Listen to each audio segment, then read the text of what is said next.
Good morning and afternoon, everyone. Welcome to our 360 Live. We're going to talk about Fusion 360. Today's section is on sheet metal tips and tricks. I'm Wayne Griffenberg. I'm a technical specialist on the Fusion 360 team at Autodesk. I'm accompanied by Jason Lickman, who's going to be, he's also a technical specialist here, and he's going to be monitoring your questions. Please feel free anytime during this session, please feel free to ask your questions, ask away, and we'll get answers for you. So let's just dive right in. Okay, so we're going to take a look at my screen. So I'm going to work with some parts. Often we have customers, and we have, I even worked in the past where we had some parts that we would brought in, like a step file like this one. I actually downloaded this one from GrabCAD, but we do have parts that our customers bring in. And sometimes those parts, they are a model that's not, they're sheet metal models, but Fusion doesn't see it as a sheet metal model in this case. So I have a step file I brought in. So this is the step file here. So I'm going to show you how we could change that into a sheet metal part. So the first thing I want to do is after I bring it in, I want to set up a sketch on a plane, right? So I'm going to go into sketch on a plane on this part. So I'm going to right click and just create a sketch. And it doesn't really matter. I'm just going to kind of draw a line and an edge right here. It does want to be adjacent to the part. Right, so I'm going to finish that sketch, and also before I do that, I also want to be able to set up and have my design history captured as well.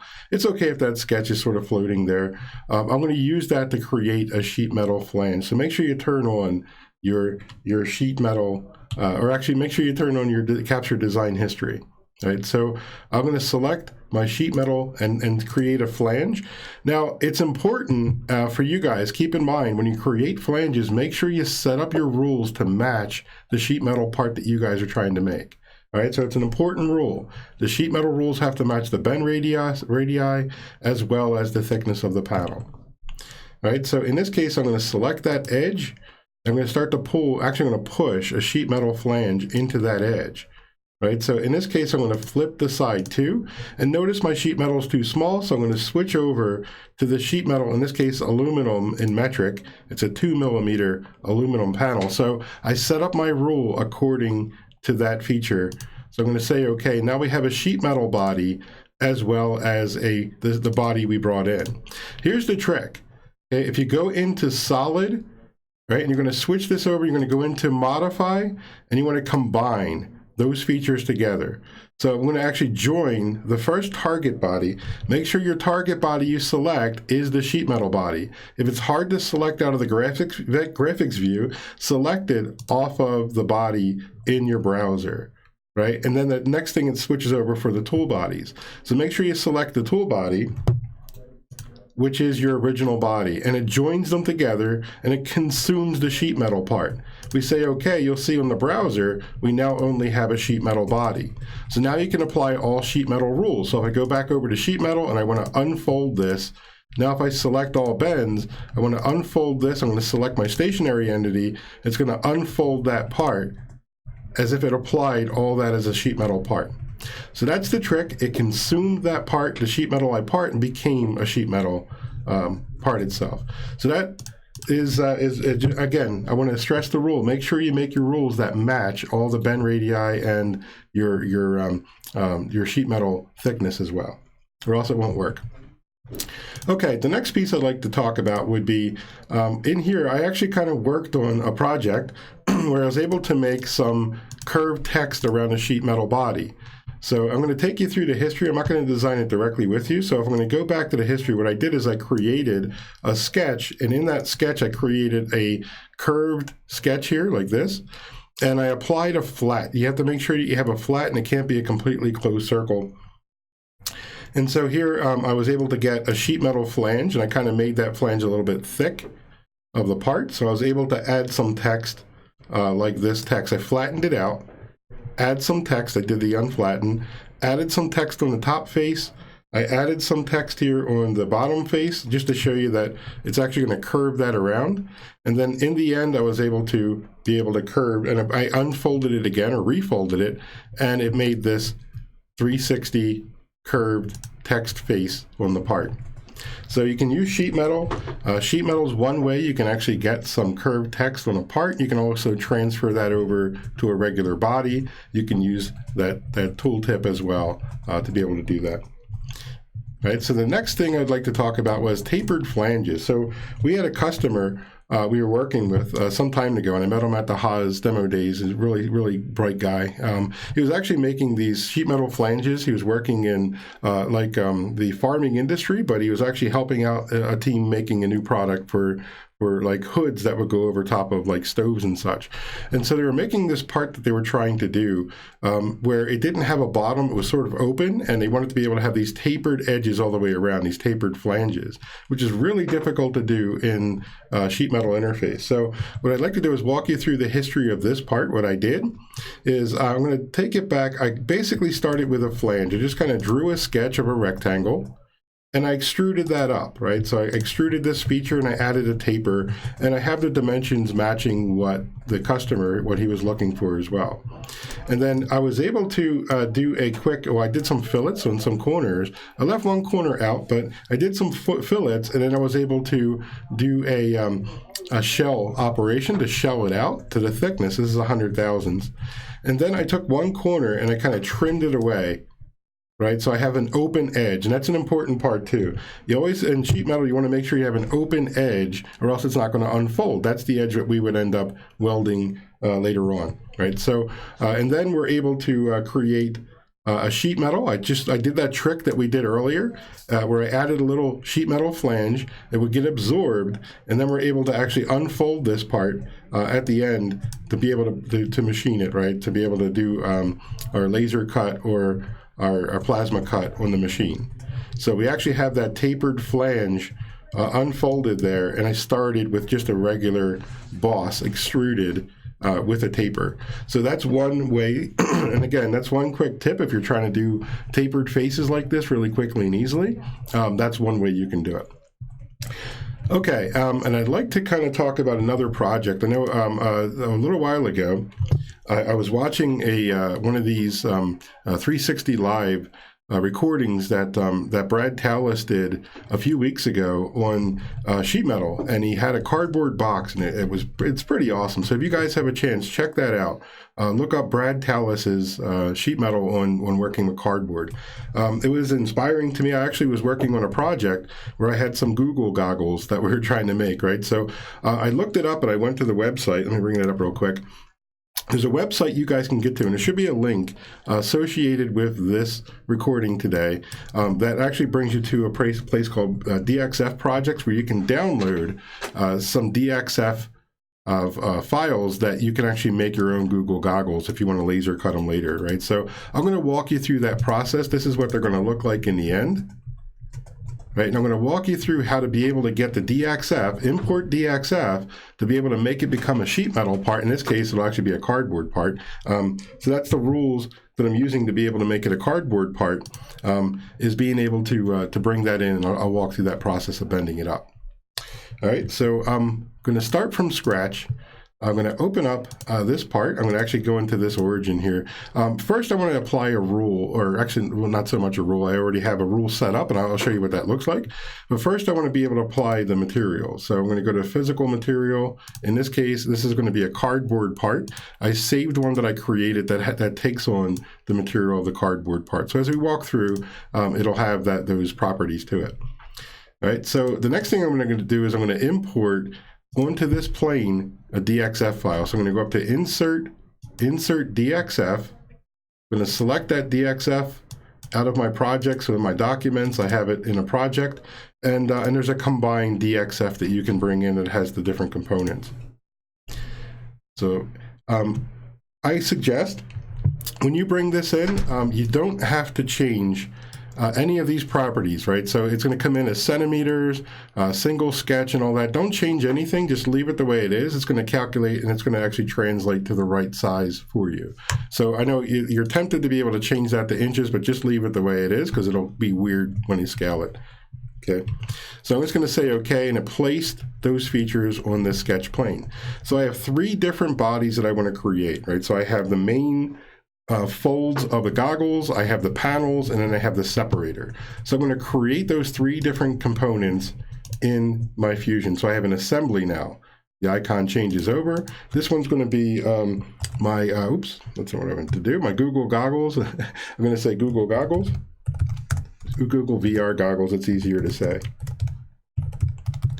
But you got to be able to spell it better than I can. So let me copy that. So I'm going to make this one, just going to put a dash and put it main.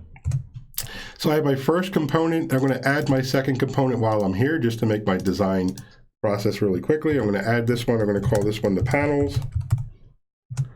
And then finally, I'm going to have the separator, right? So I'm going to make a new component. We're going to call this one the separator.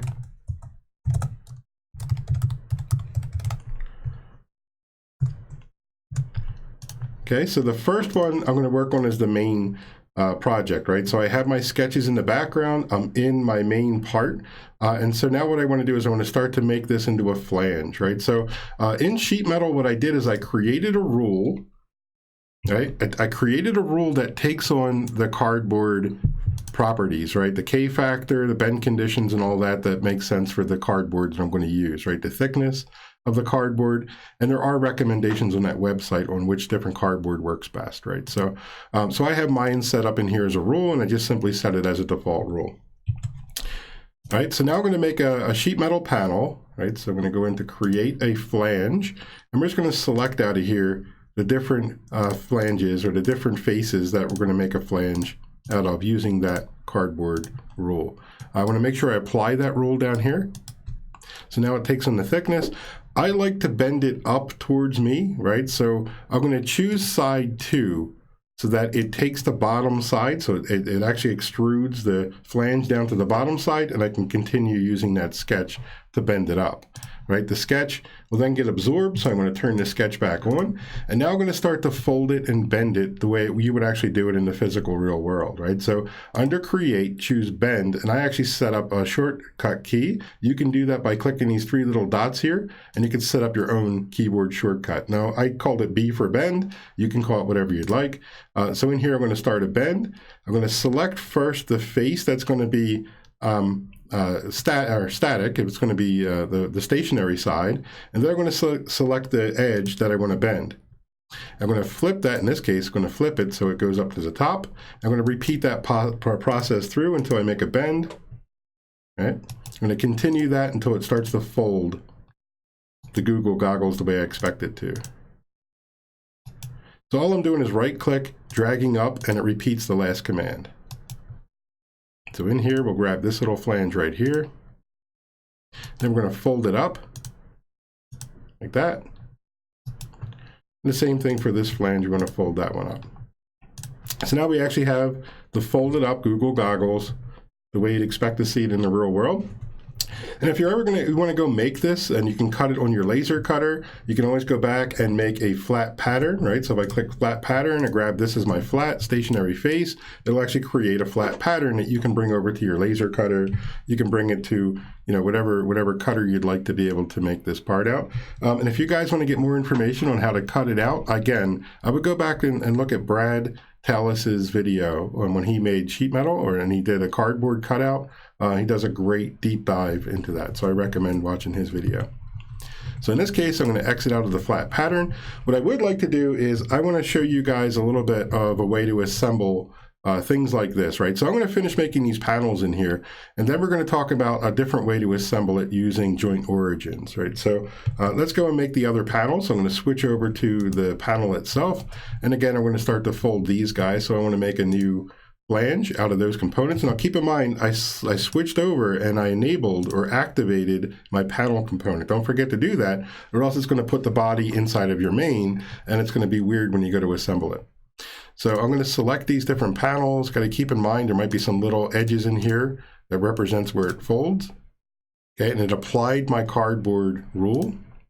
And then what I want to start to do is bend it the same way we did the other part. This one's going to bend on top. This one's going to bend underneath.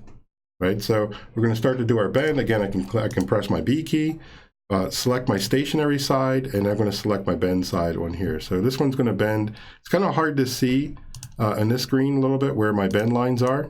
Actually, you know what I did? I just realized I did the wrong side. I flipped it. It's not going to go to the other side. So I can right click and edit. And I can tell it I want to do side 2. I put it on the underside. You can always go back and make that change really quickly and easily, right? So let's go back and do our bend. I'm going to grab this as my stationary. I'm going to bend that first edge. You can see it bends it over. I'll do the same thing. I want to flip it so it now folds it over like that. So that's my front panel. This is going to be the rear panel. So what I'm going to do is I'm going to repeat that bend. I'm going to select this stationary panel. We're going to grab this bend line right here. And I want to flip that bend so it bends it underneath. And I'll do the same thing for the remaining bend right here. Flat panel and that bend, and now it flips it underneath. So now I have it folded on top and I have it folded on the bottom. All right, and that takes care of the panels. So now my last component I want to make would just simply be the divider, right? The separator. So I'm going to do a quick bend, grab that, and it doesn't really matter which side that you start to extrude that on. Oh, not bend, I want to do a flange. So I'm going to grab that flange, and it doesn't really bend, the flange is just there. So I'm going to turn off my sketch. And now what I'd like to do is I want to assemble these different components together. So I'm going to go up and I'm going to select, now don't forget to select your main component, right? Your main body, because as you start to put things together, it puts the joints in the sub project parts, right? So in this case, on the components, I don't want my bend or my joints to be in the components directly. So I'm going to go up and choose and activate the main component, right? So that's an important part. And now I'm going to do a quick save. So I'm going to go to save. I'm going to save it in my project. I'm going to say it's Wayne's Google goggles or VR goggles. Right, and then we're going to assemble it. Now, a lot of people, we talk to a lot of people every day as we do our demos and help people. A lot of people aren't aware of things like joint origins, right, and ways to work with them. We select different faces, different edges, but you see in the center of these parts, there's not really an easy way to find the center area in there to be able to assemble components. So what I want to do is I'm going to create some joint origins. So under assemble, you could choose joint origin. And in this case, I can actually select between two faces, right? So I'm going to put a joint origin between this face and this face. And then I can choose where do I want the origin to be. So if I select an edge, maybe I'll do this front edge off the part here, and you can see it's projecting it to the center plane. Right, so if I select that edge, and I can imagine where that tab's going to be when I put in my panels, I can also select that edge off my panels as well. Right, so I'm going to select that edge, and it now put a joint origin right in the center. Now I can assemble using that joint origin, right? And I can do that for both my separator as well as my panels, right? So let's do that, right? So I'm going to go into the panels. I'm going to do the same thing. I'm going to choose to assemble joint origin. I'm going to put an origin. Now, if I assemble it where my front side is, I'm going to use this edge, right? I'm going to actually do this as between two faces. So I get that face. I'm going to come over here and grab that face, and I can choose, again, that edge, and it's going to project it to the center plane. Now I can align those two joint origins, and I'll get this thing assembled the way I want to, right? So the last part would be between these guys in that same origin where it would be in the center of those planes. So if you look here, you can see it's right at the bottom in the center of where that other fold will go inside of there. So I want to put a joint origin right at the bottom of where this fold is right here. So we're going to make one more joint origin, assemble joint origin. We're going to do it between two faces. I'll grab this face and this face, and I want it to be right at the bottom in that center plane of that edge. So now I have a common origin between all the components that I want to assemble. Right, so now it's just a matter of taking, now this is going to be, it's upside down, but either way, this is going to be my static face, my static part. So the first part I want to move is this. When I go to assemble joint, right? So now I can grab the moving component, which would be this component over here, and I can grab the joint origin, and I can assemble it to that joint origin, and it brings it over.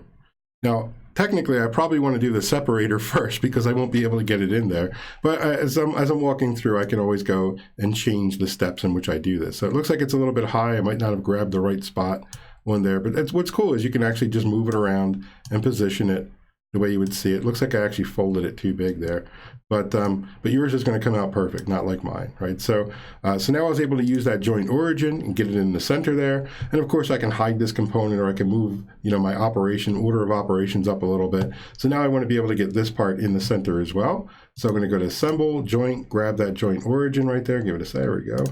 And then I'm going to grab that center joint origin I used before.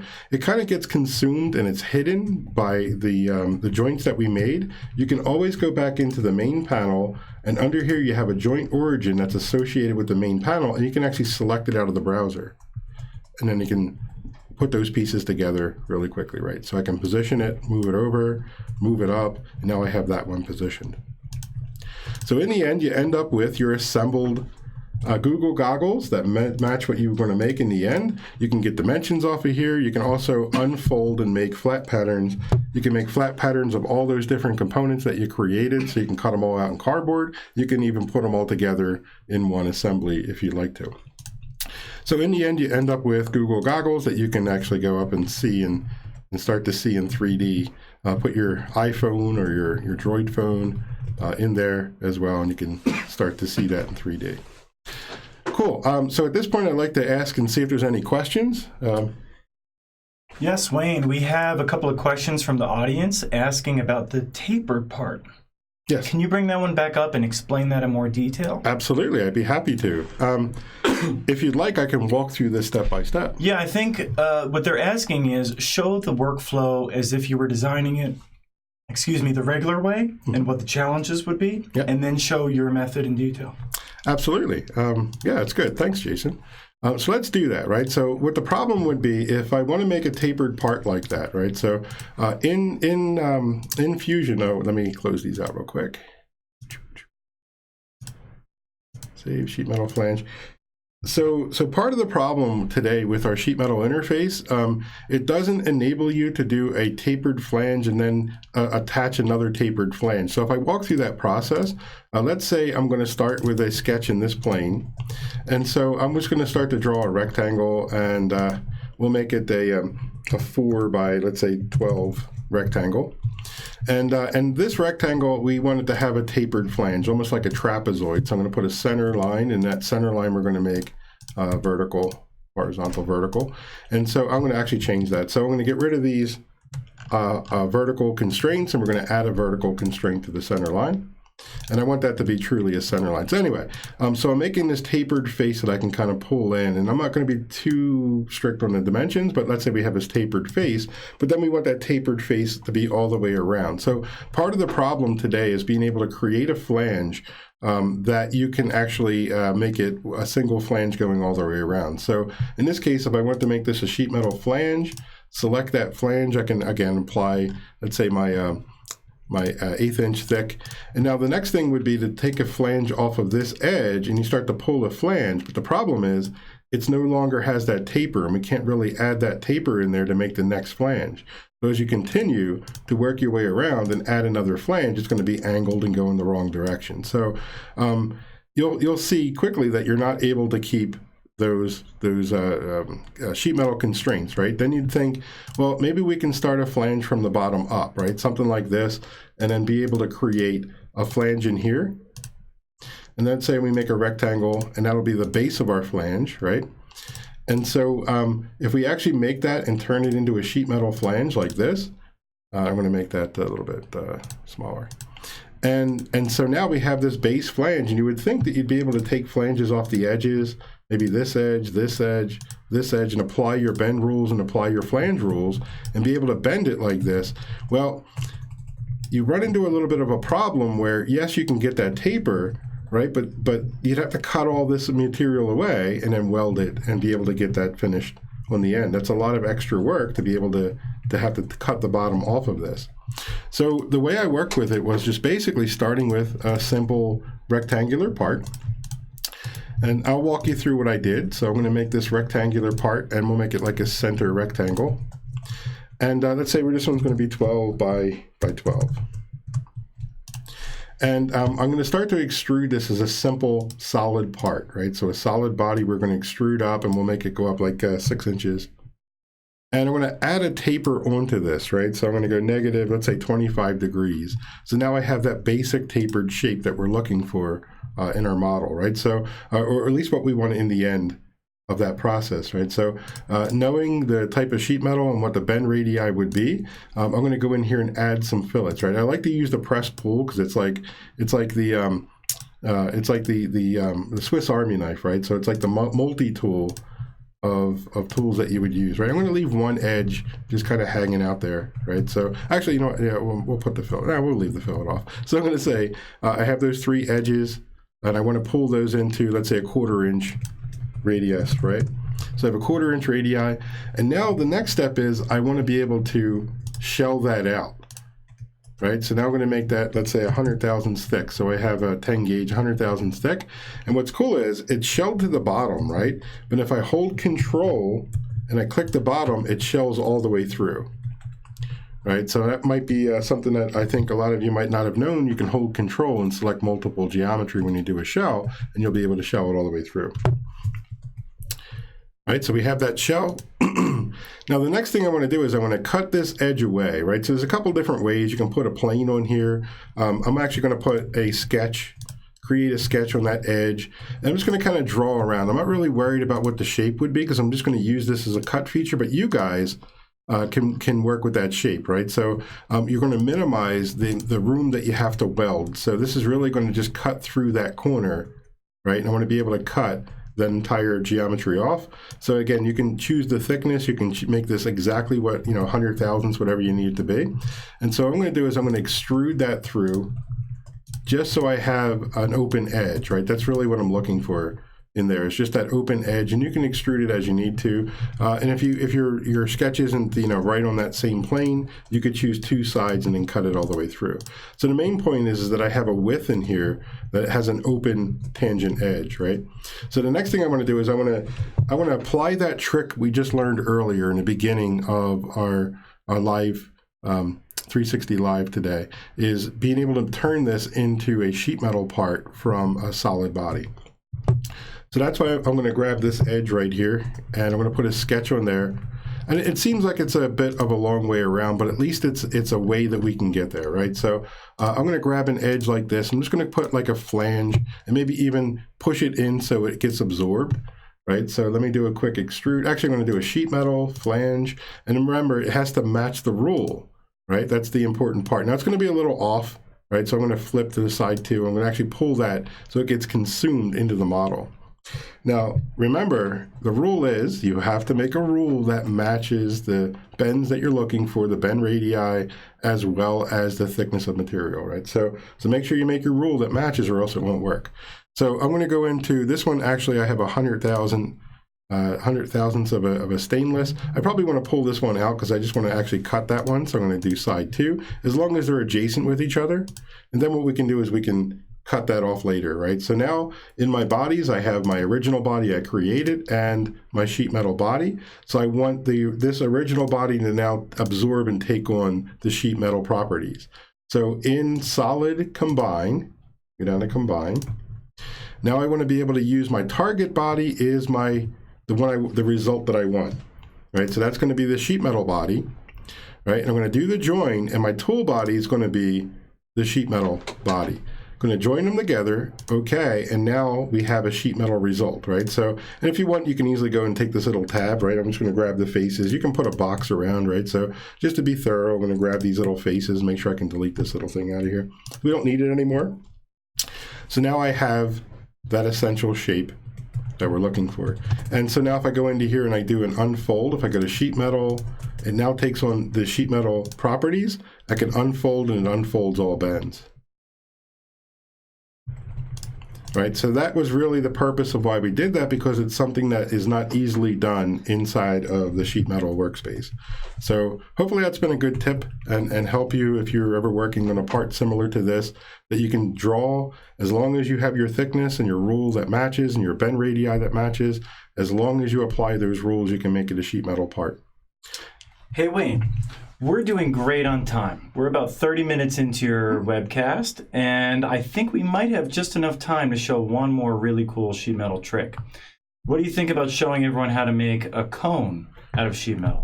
It's been a while. Actually, I didn't practice it, but we can do it. We can do it. We can make a cone. Jason, you can help me out because it's been a while. So I'm going to go in to start a sheet metal flange. Let me see if I got this right. So I'm going to start with a center line. It's all good.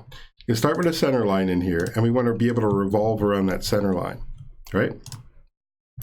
And so if I take a flange shape, right? Wasn't it a rectangle or? Just a straight line. Yep, that's right. That's right. And we make that straight line angled, and you can actually plug in a dimension to make it angled around that center line. And in here, I want to make that become a flange that we can revolve around, right? So in here, if I go to sheet metal, I'm going to go to flange. I'm going to select that edge, and I can start to pull a flange off of that edge, right, and give it a thickness.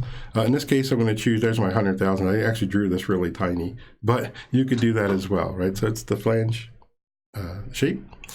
And then from there, we can actually revolve that around. So if we did a solid revolve, and I can select that center axis, let me turn that sketch back on. And there's my center axis. If I select my flange face, and then I want to do a 2. I don't remember. I don't think I did that right, did I? I'm supposed to go normal. So we're going to change it up. We're going to change our sketch. Yep. And we're going to make it so that the flange is going to go into the computer. Yes. The same direction. Yep. And then we're going to go and use the far end of it and project a sketch and revolve that around. Let me delete this out real quick. There's my sketch. And I want to make it planar to the sketch. Yes, we do. Right. It's been a while, Jason. It's a good curveball. This is a really good tool. So this is a really good thing to be able to do. I'm actually, let me see if I can remember. Planar? Planar. So in here, I didn't practice it. so let me go into my sketch. And I'm going to go into sheet metal. And I'm going to create a flange that's planar to that, right? I'm trying to remember, Jason. You should be good just grabbing the flange tool and just grabbing that line. Yep, I'm going to grab a flange, grab the line. And drag it. There you go. And make sure, I think your scale is really tiny, which is why it's looking super thick. It is. But it should still work, right? Yes. And then we want to revolve that, right? Create a revolve. We need to project the sketch. Oh, yes. Yeah, okay. Gotcha. Yep. Okay, so in here, and it was on this plane? Other side. This side. There we go. Pardon us, everyone. Yep. You know, Wayne didn't realize I was going to ask him also to do this really cool trick. It's been a while since Wayne or I have actually done it. But if we're going to give you guys a comprehensive list of sheet metal tips and tricks, we can't not try this for you. So there I have my projected edge, and I'm going to create a revolve, right, from that projected edge. There we go. And we're going to do a join. But we're not going to do 360 degrees. Right. We want to make that... Because we don't want it to fold onto itself. Something like 358. Actually, I'm going to make that, let's say 350. Just a little less, I think. Just a little bit less, right? So so it actually, and then we're going to take that sheet metal part out there that you can weld up later on, right? Exactly. So I forgot about the project part. Thanks, Jason. So I'm going to make that, say 345. And now we have a sheet metal cone that you can unbend, right? So if we go back to sheet metal, I'm going to go to unfold, and I want to grab that flat. I can unfold that sheet metal cone along that flat. Yeah, I just made it really tiny part, but I should have drew it a little bit bigger. What's cool is now I have that little sketch part on there, and I can actually drag that sketch and move it. But so now we can refold it. You can also get a flat pattern of that cone. Thanks, Jason, for reminding me of the projected edge. But yeah, this is a good tip that you guys can use to be able to make conical shapes. You can make tapered flanges as well, using those bodies and using those tools to combine. Cool, and hopefully this curved text will help you as well, where you're able to get some text on after you flatten it out. Add some text or add some features. You can even add different sketches, and then when you refold it or refold it, it'll make it a curved feature. It's like a neat little bottle opener right there that you can make. All right, so and also bringing in parts that are coming from other CAD systems where you have like STEP or IGES files or other types of files. You're able to use that trick to be able to recreate them as sheet metal parts inside of Fusion 360. Should refold it. There we go. Cool. So that's the tips we want to show you today. And hopefully it's been helpful to be able to see that you guys can use like cardboard material to be able to set up and be able to do some laser cutting, make some pretty cool stuff that you guys can make. Yeah, so please send some questions if you guys like to see something else. We'll be happy to walk you through, but that's really the tips we want to show you today. Cool. All right. Thanks everybody for joining us. Tune in next time to these Fusion 360 live streams. We bring you lots of tips each week, and keep tuned. We're going to have a lot more in store for you in the future. Thanks everybody. Have a great week.